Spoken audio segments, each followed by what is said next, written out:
দেখছিলাম প্রসেনজিৎ চ্যাটার্জি চুল আছে দেখে আমার হাওয়া বেরিয়ে গিয়েছিল।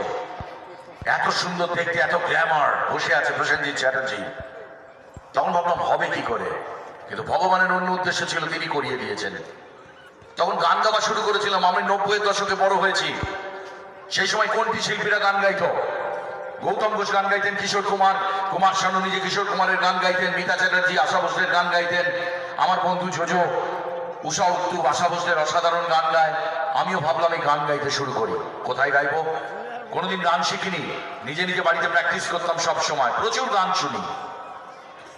তো স্টেজেতে গাইবো, হোটেলে গাইবো, বারেতে গাইবো, কিছু না হলে ট্রেনেতে গাইবো। ট্রেনেতে অনেক লোক গান গায়, তাই গান দিয়ে অনুষ্ঠান শুরু করবো। গান যদি খারাপ হয় কেউ ঢিল মারবেন না। আমার বাড়িতে দুটো ছেলে আছে, একটা 14 আর একটা 9, ওদের একমাত্র বাবা আমি। আর একটা 17 বছরের পুরনো বউ আছে, ওটার স্বামী আমি। ওদের কাছে ফিরে যাব, কালকে কাজ আছে। কি হয়েছে? ওরে 17 বছর বিয়ে হয়েছে, ওর বয়স 18 বছর হয়ে গেছে। এত অঙ্কে ভালো, আমার থেকে বেটার রেজাল্ট করেছিল। চলো গান দিয়ে আজকের এই অনুষ্ঠানে কত মানুষ এসছে, দেখে আমার কি ভালো লাগছে। কত কষ্ট করে আপনারা দেখছেন।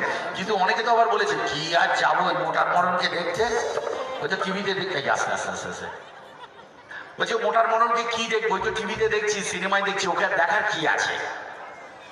ওই বেলুন হয়ে উড়ে বেড়াচ্ছে সারাক্ষণ। তাই গান দিয়ে শুরু করছি, যারা এলো না তাদের জন্য গান। চলো।